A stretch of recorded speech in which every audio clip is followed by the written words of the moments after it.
I'm going to start with something that might make you a little uncomfortable, but just please bear with me, okay?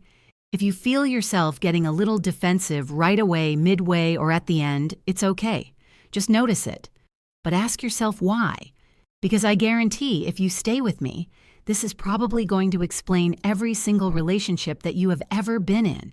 Listen, you're not unlucky when it comes to love. Nothing is wrong with you, and you're not bad at choosing people necessarily just because there's a reason for that. That narrative that we all play in our head, it's not true. And honestly, it's unfair to you. So, I'm going to explain something that will blow your mind like it did mine when I was studying this. What's actually happening is that you are choosing what your nervous system recognizes as familiar.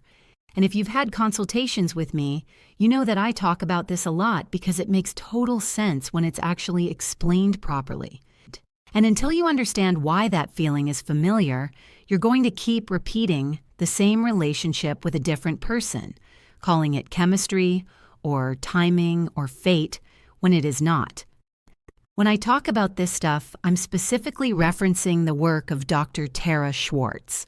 She is phenomenal, but today I'm going to slow it down a little bit because this is one of those things that people hear, nod, and still don't really understand. But once you get it, it totally changes how you see yourself. It also changes how much you blame yourself, and it's just going to open your eyes a little bit. Most people think attraction is about looks, timing, or that chemistry, that spark that we like to say. Like, I don't know, it just felt different. It just felt right. But attraction is not magic. Attraction, believe it or not, is just pattern recognition. Your brain and your nervous system are constantly scanning your entire environment for what feels known, what feels familiar, not what's healthy, not what's safe. Familiar. And familiar doesn't always mean good. Familiar means your body just knows how to survive that because it recognizes what it feels. This is a really important distinction between the two. Your nervous system learned what love felt like long before you had any type of explanation or language for it. Before you had adult reasoning, okay? Before you could really analyze anything. You learned this as a child in your home, through your first relationships with your parents, caregivers, or even the young relationships that we get into at a very young age. So whatever love felt like back then, calm, chaotic, conditional, distant, emotionally unpredictable, that became your internal blueprint. That same blueprint runs quietly in the background. You don't know it necessarily consciously, and you don't choose it, but it heavily influences who you feel drawn to as an adult. I'm going to make it really simple and real, because this is where some people usually have the oh moment. If you grew up feeling unseen, emotionally overlooked, or like you had to compete for attention or love, your nervous system learned that love feels distant.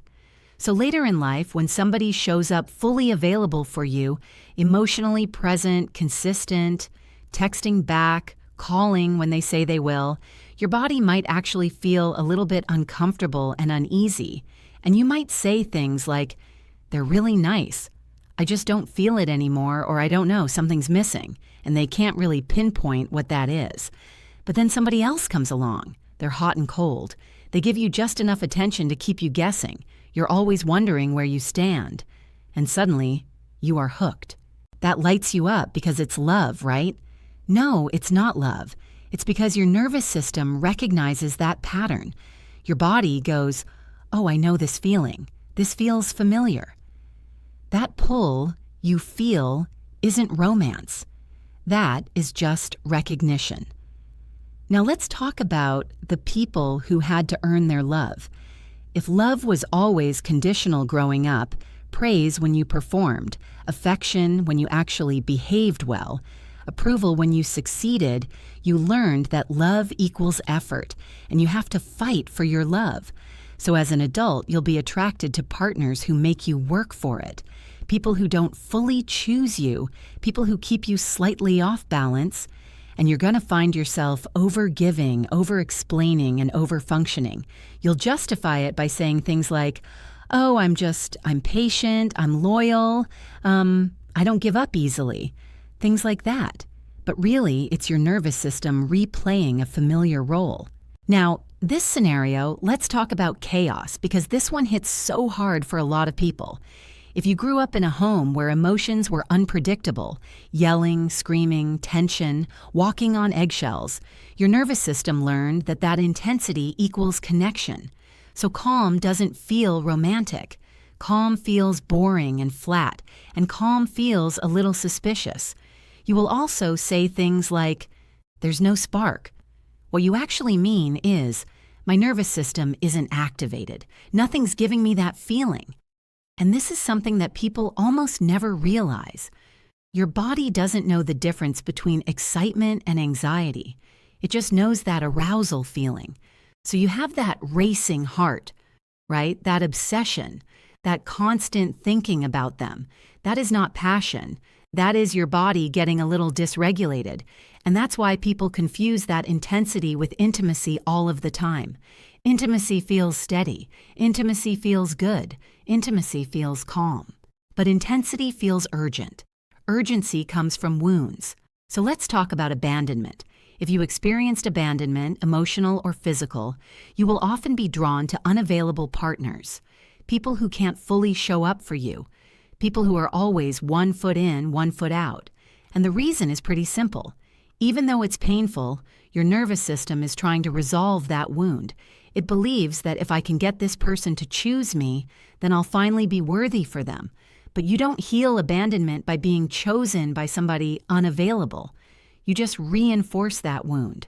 Same with rejection, same with neglect, and same with control.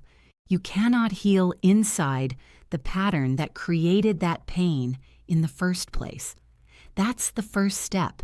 You have to recognize that. This is why people keep asking, "Why does this keep happening to me?" Valid question, I understand. But the answer is because the pattern hasn't changed yet. Now let's talk about brain chemistry for a second, because this part matters more than people like to admit. Unpredictability releases dopamine. It's the same mechanism behind gambling or sex addictions. You don't get dopamine from certainty. You get dopamine from anticipation, uncertainty. So when somebody's inconsistent, your brain, it stays engaged, waiting, hoping, wondering. That creates that feeling of obsession, and obsession feels powerful. But obsession is not love.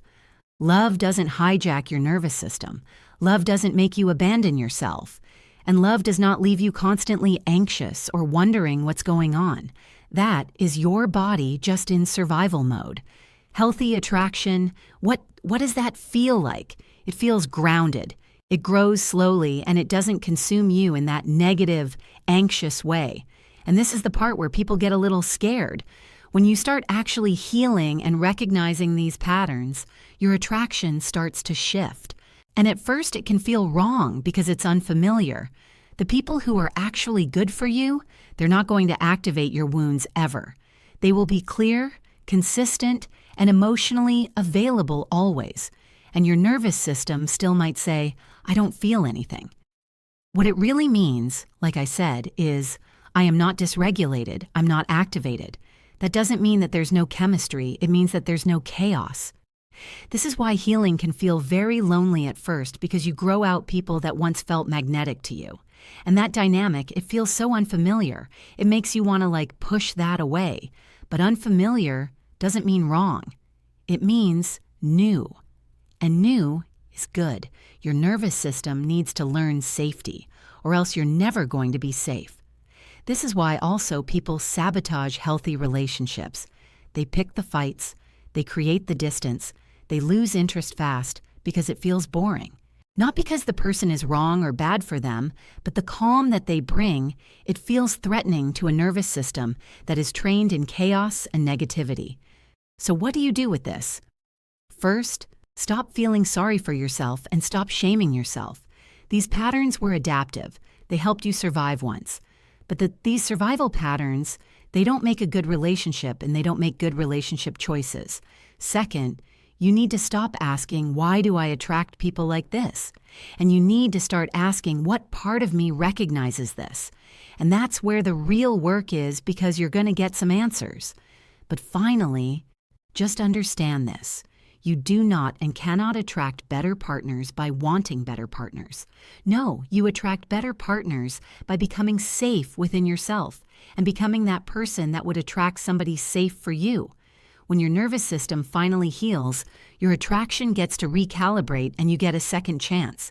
Consistency now becomes attractive, clarity becomes super sexy, and effort becomes normal. And the people that once had power over you, they don't even register anymore. They're like, poof, gone. It's not because you're cold, but because you have outgrown them. And that's not avoidance. That is your evolution.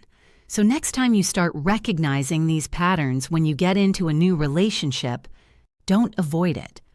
Go inward with yourself and ask yourself, what is going on? I keep attracting this for a reason. What is that answer? When you finally get that answer, you can recognize it now in future relationships that you get into, and you can push that feeling down and go where it feels uncomfortable and unfamiliar, because that is the path to growth. Just trust me on that.